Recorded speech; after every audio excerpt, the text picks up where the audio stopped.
Hello, everybody. So I'm Mark. I think y'all know that. And we're going to take a look at how Enemies was made. So I think you all saw it, but I think we'll show it here again anyway. So Enemies was made by the Unity demo team. It's actually a little bit older than one would think. It's about 3 years old. I decided to show it today just because this conference is all about filmmaking and cinematics, and this is obviously a cool cinematic. So it's very green. That's weird. Anyhow, is it normally like that? Oh, it's the thing behind it. I gotcha. Okay. All right. So anyway, this is Enemies. I know we just saw it, but I'll play it again for you.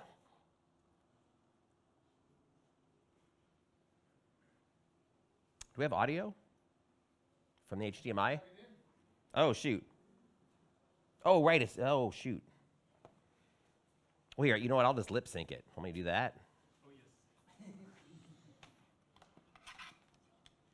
Perfect. Let's see if this will work live. Oh, this way.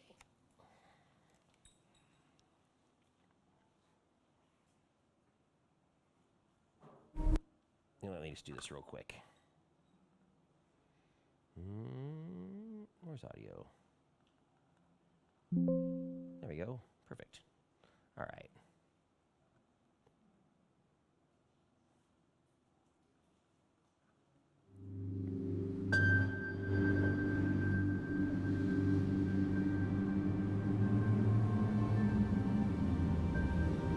So if you saw the talk earlier, I did mention a couple things. So this is a YouTube file, but this was rendered at 60 frames a second, 4K.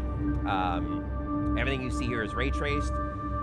Definitely, when you get home, if you haven't seen this before, on a nice TV and a nice sound system with the room really dark, watch it because it's something else. Everything is ray traced reflections, global illumination, ambient occlusion. I'll show you how she was captured and how her performance was captured.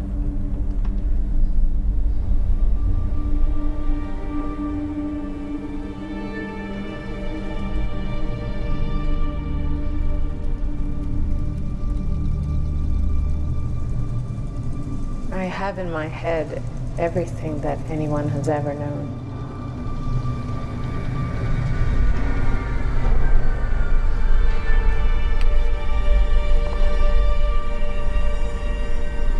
You have in your heart everything anyone has ever felt.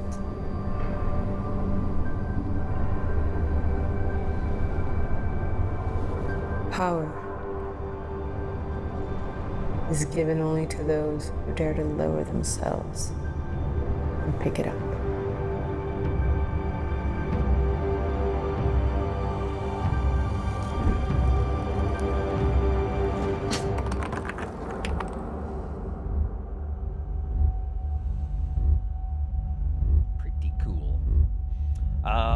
It's funny when she says, I have in my head everything that everyone has, whatever, that everyone ever knows. She then proceeds to make an illegal chess move, which is hilarious, but whatever. No one needs to know that. It just makes me laugh when I see it. All right, so before I show this in Unity, I just want to talk about how we captured her performance, and then we'll dive into Unity. So the digital human pipeline, for her, we started off with 40 data acquisition. So we hired this woman here. Her name's Emma. And we deliberately chose someone who was a little bit older. We didn't want someone with, super polished skin and no wrinkles or features. So we definitely chose someone a little bit more middle-aged. Put her on this capture booth here. It's about 150 cameras, 60 frames a second, captured her performance. Wound up with about 2 terabytes of information. Not just what we just saw her speak, but a wide range of motion, just a whole bunch of stuff, because later we trained an AI on it to recreate that performance. I'm not going to show you that today, but that was kind of the end result of this when we were finally done. From there, each one of those frames has to get cleaned up, and we have to match the topology, which is quite a challenge. So there was definitely a little bit of work with that. We invented some tools that helped that out quite a bit. So that at the end, we had a mesh that moved and animated, but retained the exact same topology. So we'd have a lot of polygons popping around. And that was kind of the performance that we were able to start with for her. From there, we had to recreate all of her texture maps, normal maps, wrinkle maps, all sorts of different maps. There's a normal map, and I'm going to show you how some of these we used to create some of these wrinkle effects in the editor. But we can really see it there when her skin stretches and squishes. This is the skin tension solver. I'll show you this in the editor. But this is what's going to blend between the two normal maps of compressed and stretched, which freaking fascinating, some of that stuff. So from there, we had to create a hair simulation. We didn't have hair simulation in Unity, so this is what the demo team came up with. It does all sorts of different types of hair, animal hair, different ethnicities, cartoony hair. There's 2 million strands of hair on that lion rendered on a PS4, or maybe it's PS5. It handles all of your collisions, and of course it's all real time, does clumping, which you saw there towards the end. But that gave her that wonderful head of hair, and because I don't like slides, that's it for slides. So from there, let's fire up Unity. So the first thing you'll see is, if I could do this, do I have enough space? Just to show you the difference of what it looks like on my screen. So it's quite a bit, richer and whatever. So again, check this out on your TV at home when you get a chance, because it is pretty spectacular. So first of all, I'm just going to show this is one continuous thing inside of Unity. There's no monkeying around. It's all driven by timeline. So everything here are different segments of the timeline. You'll notice, we have this beautiful little kind of world where this thing opens up. That's all hand animated through timeline. And then here, you'll notice, I hope you can notice, it's so beautiful here. The blue that you start to see on the table, on the chess pieces, that's all ray trace coming off of the dome transition behind her. There's a really neat shader that's on the dome that kind of gives it that pixelated, as you're looking at a monitor, up close, and then it transitions to space. She does her deal here. This, where is her that actual, where is it at? That right there. Anyone who's done 3D characters know getting that tongue right, getting that correct is the demo team flexing, because it's really hard to do. It's really hard to do with traditional 3D, let alone real time. So I thought that was pretty cool. Her teeth were actually scanned as well. So there is a tooth shader on there that gives her the kind of lines in her teeth, which may be a little bit difficult to see, but we actually scanned her teeth. This to me is just, it was funny when this was first shown at GDC a few years ago, 3 years ago. I was showing it in our booth, and these two guys who I know from Sony ImageWorks were behind me, and they're two senior TDs, and one's a VFX supervisor and the other's a TD, and I was talking to somebody else. They were waiting to talk to me, and I heard the guy go, "Yeah, but I can see the green. I can see a little bit of green around the hair." And I switch into scene view and spin it around. And he's like, "Oh my God, that's not it at all." So anyway, let's do this. Gonna go here and I'll show you some of this cool tech that's in here. So I'm gonna grab her eye. Let's go to our scene view and just frame up on her eyeball. So I'm parked here on a frame where her eye's a little bit dark. Let me find a good spot for her eye. Let's say like right there. Okay, cool. Let's go to our scene view, frame up on that, and let's sort of zoom in on that. Oh, I wish you could all see what I'm seeing. Her eye is just wicked. If you look, do we see them? Yeah, see these little lines? So there's actually a normal map on her eyeball, on her sclera. I didn't know what a sclera was until I started using this. So I'm going to pin this. Is that pin? Let me unpin it and repin it. Cool. So if I scroll down to the eye shader, these are all the parameters that come with the stock default Unity eye shader. So these are all available in HDRP today. All you need to do an eyeball with HDRP are a few texture maps. You need your sclera, which I don't know why these are loading so long today. There's your sclera. Go away sclera. And you've got your iris, like so. And you've got your normal map for your sclera. I'll show that one last one. And if you look can we see them? That little line right there, that's what's giving us those little dents in her eyeball there, which are just so subtle. The hardest thing for this project was The uncanny valley. I don't know if you guys use that term here, but the uncanny valley is we look at people every single day. We notice the slightest little thing that makes them look robotic or fake or whatever. And that's what this project, there's so much stuff in here to try to overcome that. So let me unselect her eyeball so that get rid of that transform. And if I zoom in some more, let's show you some of the neat things we can do. So for instance, really straightforward, I can take the sclera and I can roll it, and we see her eyeball roll around just to get that where you want it. Okay, want that little bloodline there. Some of the more crazy stuff is the cornea has subsurface scattering going on, which it makes it really sharp. It's a little hard to see here, but it's really sharp there, and then it kind of blurs out once the subsurface scattering is fully enabled on her there. The limbo ring. So this area right here, it's fuzzy, right? So if I adjust the limbo ring, you can see it's really crisp there, really blurred there. So these are pretty much artistic choices where you want that to be. Obviously you don't want it like that, and obviously you don't want it like that. So just somewhere in the middle where you got a nice little bit of fall off. Things like the pupil scale, you know, maybe she was out clubbing or whatever, or not. The smoothness of the cornea is going to get us that nice reflection on our eyeball, like so. And we had that one set all the way, but if you zoom in, it's pretty darn awesome. And let's see what else is going on in here. If I scroll down a bit, ASG.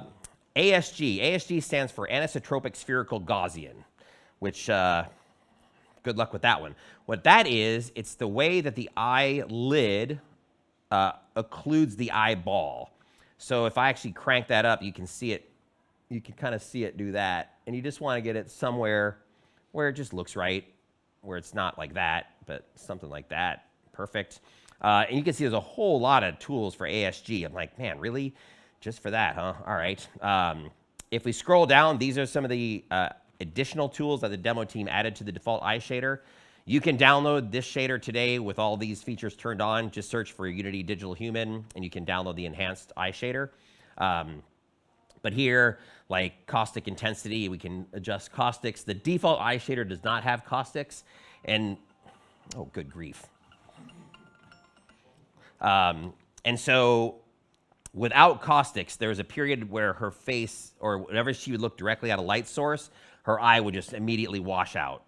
And it only happened at that perfect 90-degree angle where the light was perpendicular to her eyeball, where we just have this really awful washout. So by adding caustics, you know, caustics is like when you go in a swimming pool and you see the lights dancing around on the bottom. Same deal. As the light goes into her eye, it's no longer, it's more accurate, basically.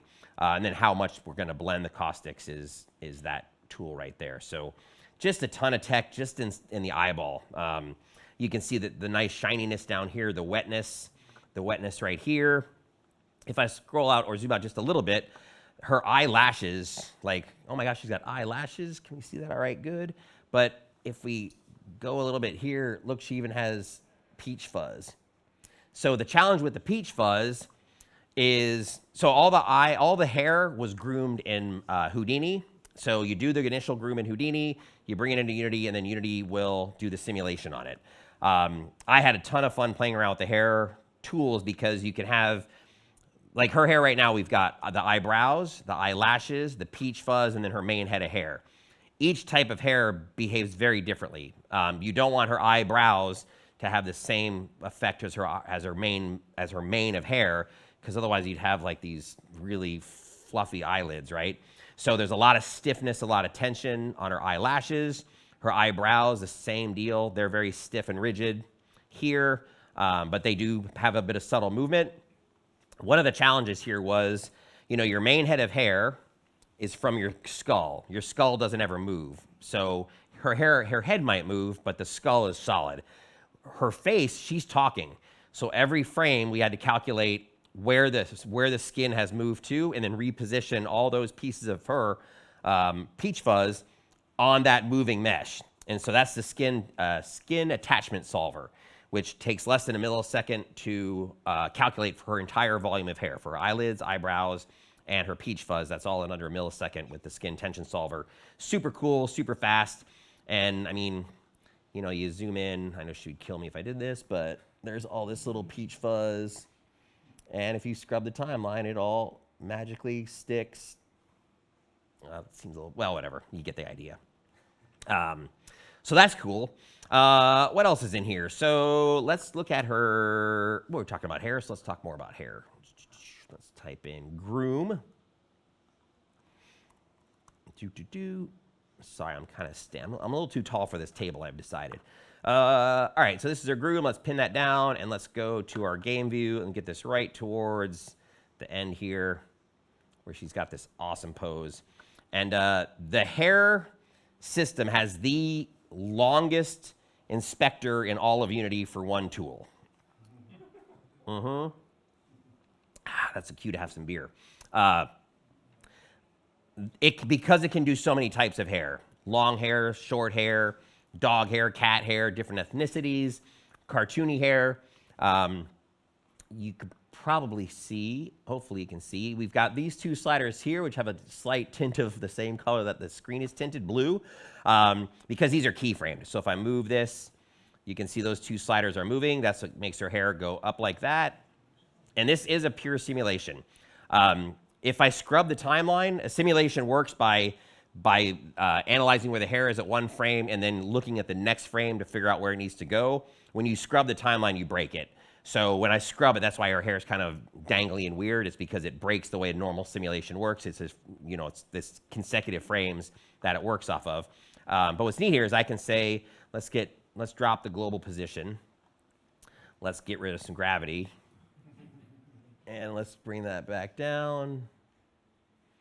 And if I keep it down like so, we can you can see how it falls across her nose. So there's accurate collision detection on each strand of hair.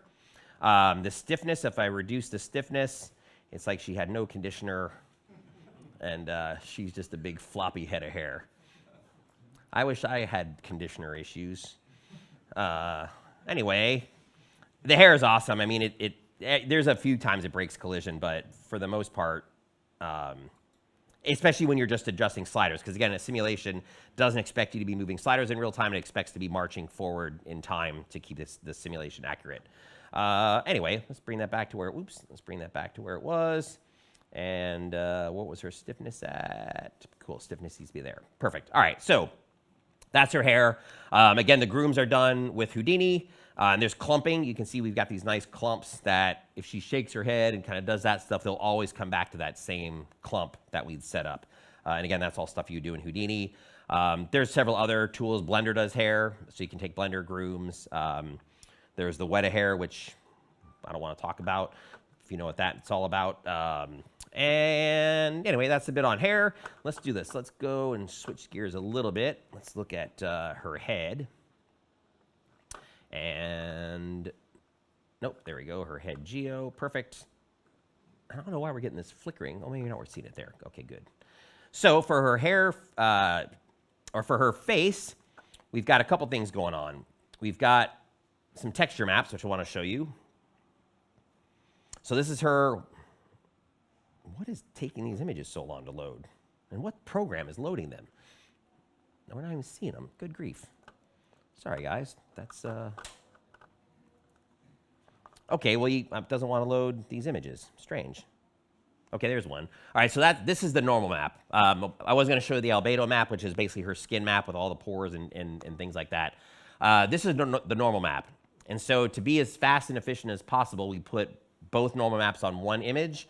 And then what we do is we blend between the non-wrinkled and the wrinkled whenever we detect there's tension or no tension.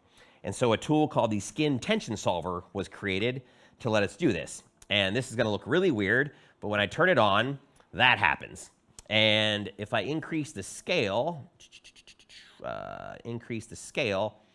we can see it get more and more aggressive, I guess you could say. That's too much, but for just the demo, I'm going to keep it like that. And so wherever we see green is the skin relaxing, and wherever we see red is the skin tightening up, tightening up. And so if I scrub back and forth, you can see that the whole time her face is doing these subtle changes between colors.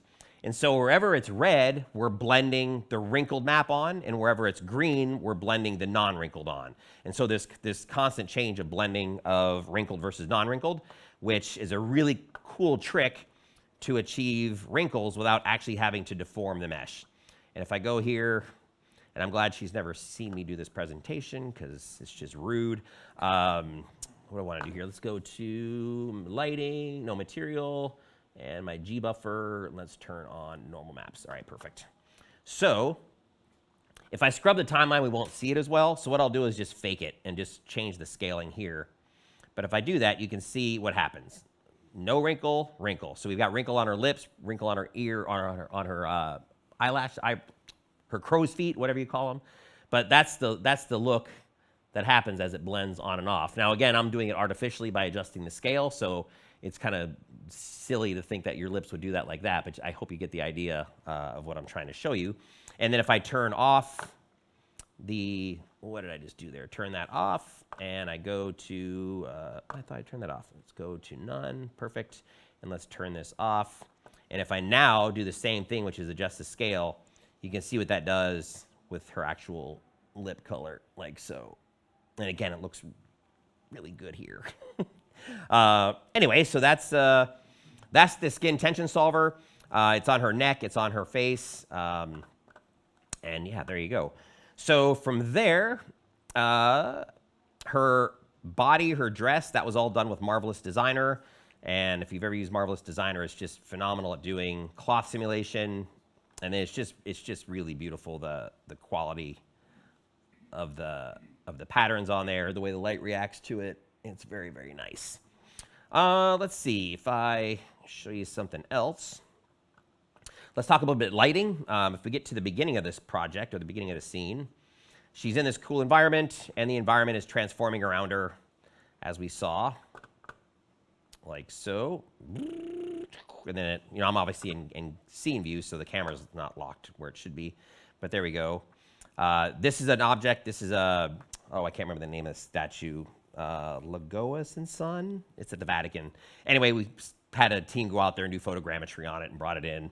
And if I go back here to scene view, let's go and turn on render, or these guys, our volumetric, adaptive volumetric probes, AVPs.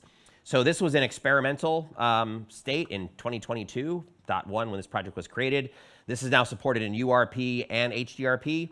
Essentially what these spheres are showing you, and these are really easy to set up. So back in the day, we had light maps. Light maps were okay when we didn't have a lot of geometry on mobile. So you'd bake your light maps, and it was great, and it could speed up your lighting time because you weren't doing real-time lighting. You were able to take that real-time lighting and bake it into light maps. But once you got anywhere near where there was a lot of high detail, they fell apart. They looked really terrible, and they just don't hold up anymore in today's world. So we came out with light probes, and they were great for a couple years. The problem is you had to manually place each one of those probes.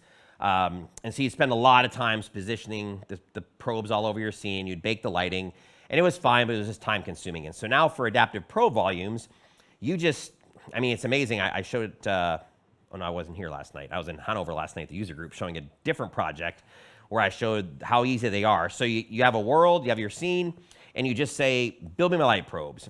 And what it does is it analyzes your scene, and wherever there's a lot of geometry, so you got a building here with a lot of high detail, it's going to put a whole bunch of probes here, whereas here you don't have a whole lot of detail, not a lot of objects, so it's going to put a bunch of spaces, a bunch of gaps. And it does that all automatically. It takes literally 10 seconds. It's really, really quick.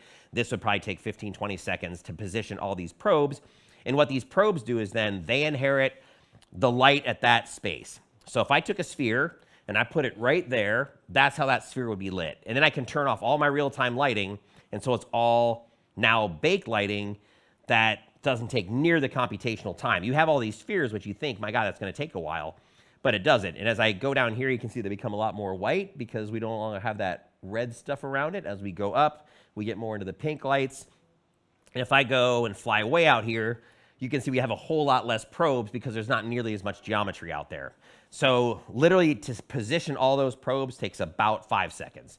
You say, give me adaptive light probes, you say fit to scene, and you hit bake, and then it positions and bakes all that lighting, and you're good to go. And here you can see it's much more dense for those probes. You would think that's not efficient, but these are way, way faster than any kind of real-time light that you could throw there. It's your direct illumination and your indirect.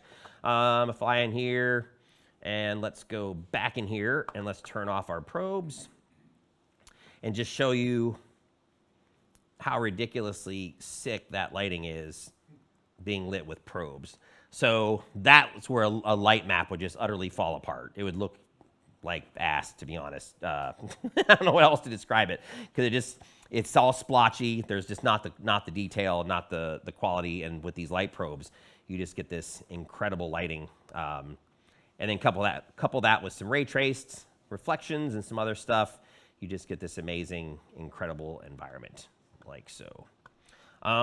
So I don't know. I think we got about 5 minutes left. I figured I'd leave it up for some Q&A, if anyone's got some Q&A. But that is a quick look at how Enemies was made. Cool. Sorry it's so blue. Well, that actually looks better. It kind of gets rid of the blue. Anyway, I do go watch this at home tonight. Make the room really dark and turn it up, and just marvel at that shot, because that's just haunting. I mean, it's the best thing I've seen in real-time human, without a doubt. And it might be the best I've seen just with any kind of CG human. Just that gaze, all the little bits of tech that's going on, and it's real-time, which is the most amazing thing about it. So, anyway, thank you all for coming. I thought it was going to be an empty room, so prost. If you got any questions, let me know. All right. Well, then you have 2 or 3 minutes left. Thanks, guys. No pressure. How many people did work on this? This was done by 8 full-time staff. And I think they had 4 or 5 contractors working on the cleanup of the data of the initial head scan. That was done by RT3D. They did all the cleanup for us. And then we had one person who did the hair. We had another person who did the skin tension solver, who also worked on the eye shader. And then Vess was our creative director, who basically was he's just brilliant at getting that perfect image. So it was a really small team, took about 12, 13 months to get it done. And yeah, and the guy who did the cool bloom effect behind, he also was the guy that did the skin tension solver. And it's all stock vanilla Unity, no source code modifications. There are a couple custom shaders made, of course. I think like the skin tension solver, I think I can actually go, I haven't done this in a while. Let's hit edit. And there is the shader graph for the skin tension solver. It looks a bit insane, but that's not bad at all, considering what it does. It's just using vertex colors. It generates the vertex colors based on whether it detects the vertices stretching or contracting, and then it creates the vertex color blend based on that math. That's not a lot of nodes. I've seen a lot more crazy nodes. For URP and HDRP, we're pretty much telling all of our users to stop writing complex shader code because it's difficult, and just use the shader graph, because you can pretty much achieve anything you can achieve with code, you can achieve with the shader graph now. We're pretty confident of that. So, yes? Do micro volumes update dynamically while you are working in the scene? No, so they are baked. They're baked lights, but you can still have real-time lights working in conjunction with them. So if you shine a real-time light at a probe, it will.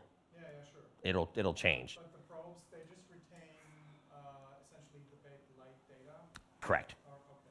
They do, and they're just super efficient. I would use them in any project I was doing. I shouldn't say any, but for a lot of projects, I don't know why I wouldn't use them. They're fast. They're very performant. They're fast to generate. They're very performant, and they just look amazing. So. How does the GI work then? Like, is that done through ray tracing against these probes, or is it? So the GI was only used for reflections, ambient occlusion, and global illumination. So you can change that. You can turn on other features or whatnot, but that's what it was used for this project. And I should say, this was the very first one of the very first builds of Unity that actually could do ray tracing. So the shaders are a little touchy-go-y. I tried to, a while ago, I started messing with some of the ray trace features and I just broke everything. So I was like, okay, I'm just not gonna touch that. Ray tracing is far more stable now, especially in Unity 6. Again, this is what, 2022 beta 9. So it's not even a released version.